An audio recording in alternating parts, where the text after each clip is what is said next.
Okay, I'm Dennis Graba. We're with Amigo Relief Missions. I grew up with Ed Selma, so he kind of pulled me in on this one to help him out because we've been shipping containers to Ukraine now for many years.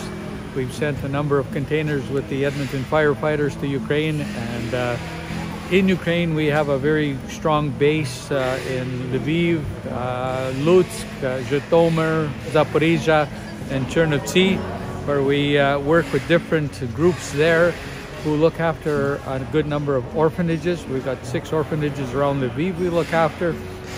In Zhytomyr we have a widow's home that we built now 10 years ago, and a men's rehab, and we've got the men's rehab, a couple men's rehab, one doing a big bakery. We started it and found they had some bakers, and they're making all kind of money and surviving very well on their own funds.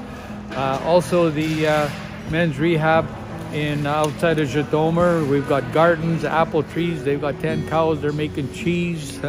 They're quite self-sufficient. We just bought another 5 hectares of land there, and they're going to be planting it with gardens. With the war on, there's going to be a shortage of food, and these guys know it, and there's no Russia, no nothing there, and so they're going to be planting as much as they can. We just sent them another $1,000 to buy seed so that they can plant a bigger garden than they usually plant, because they know there's going to be a shortage of food after the war or whatever happens. So yeah, we're involved, and with this, Ed Selma kind of got me into getting this set up and helping to sort it. We work with customs and the airplane, and so we understand what's needed to be done. I mean, we have to even like get the pallets checked out because they don't allow, they have to be international pallets. Ours could have parasites in them, so it's a problem. Oh wow. So all kind of detail, how high, how wide, and what can be shipped. Anything with alcohol can't go on the airplane.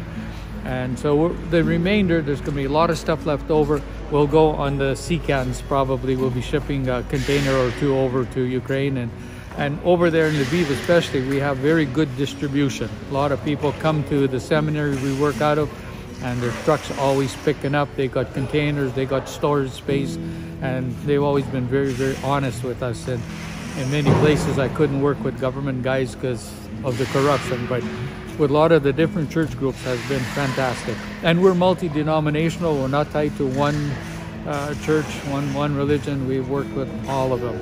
And so and I'm hearing that this is third plane already. Third plane already. No. Could you clarify that? No, this is the second plane. A second one. And we are considering a third one. I mean, the first one was kind of funny because the guy phoned and says, "Can I pay with Bitcoin?" And we said, "No, 260,000. Okay, I'm going to send it by banking. We'll send you a bank draft." And yeah, next day the money was here. Oh wow. So yeah, and his dad is apparently here in Edmonton, Ukrainian boy, done very well. He's in California. So it's kind of an interesting situation. So thank you so much for your time. good. Thank you. All right. Hi, my name is Maureen Straba. I'm married to Dennis. We have been working here sorting and packing, and it is overwhelming.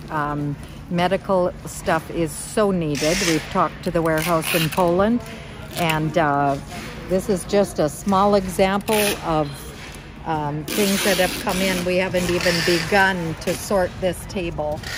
So yeah, and lots of diapers and yeah, clothes and toothpaste and toothbrushes. Oh, we wow. have a lot. I'm hearing the 5,000 bandages coming today as well. I talked to someone. Okay. Someone is coming here with the big boxes. The more supplies coming. Yeah, we don't even have enough tables to sort everything. But yeah, eventually it will get over there, and the airplane will take so much, and we'll have to figure out how to get the rest of it there. And then it will get, when the plane arrives, I think the afternoon of Monday the 28th, and then it returns to Warsaw on Tuesday. So I believe there may be some passengers coming on that plane, but of course they've all had to go to the embassy in Warsaw and get the proper paperwork, and also have established family or friends here I that see, they I could see. go to. Oh, wow, that's good news. Yes. We'll see, and we're actually going to have to go get some more warehouse space, I believe, because we've got another truck coming in from the Polish hall. Polish hall. Dennis has pickups on Thursday out in Fort Saskatchewan, and you can see we're running out of space. Have them on Okay, him. thanks for your time. I don't like to Okay. interrupt anymore. Okay, thank you. Yes. A few years ago, Dennis Scraba took a team of us from our church over. We went over to put a building on a church in Cherniv. And being over there and meeting the people over there, the churches and just the people in general, and just that contact that I had with them, and now to see the disaster, the atrocity that's happening over in Ukraine right now is unbearable.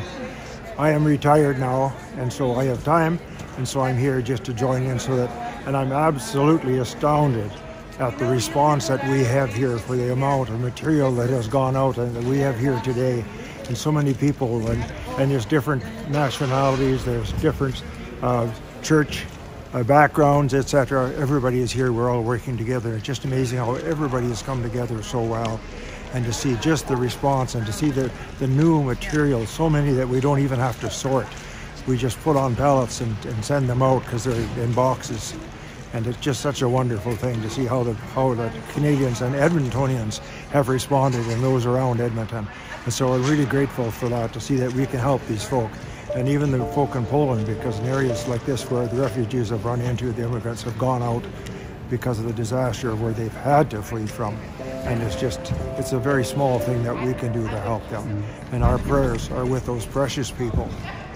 Thank you. Thank you. Yes, and to see the Polish response here, we had 2 big trucks in yesterday to unload here. Yes. And it was just a wonderful And I response. believe 2 more trucks will be coming tomorrow as well. Yes, this is so wonderful. So that's what. So thank you to the folk out there that are responding so tremendously.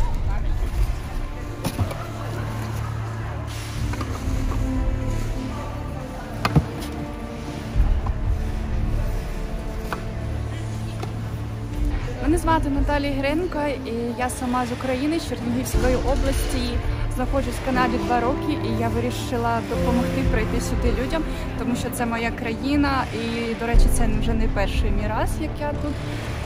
Тому що я дуже хвилююся, в Україні залишились мої друзі та моя мама, і це дуже важливо для мене.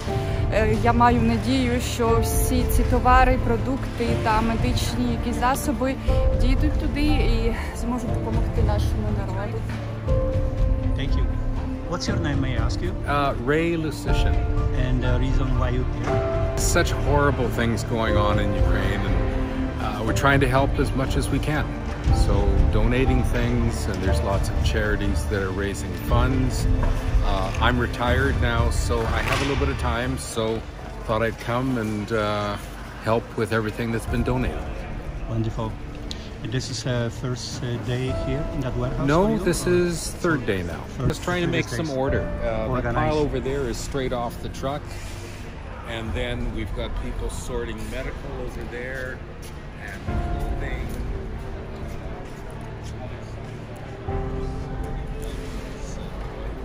And I'm seeing some fire equipment as well. Yeah. I guess the firefighters are part of this organizing group, As well. so a bunch of them brought equipment, and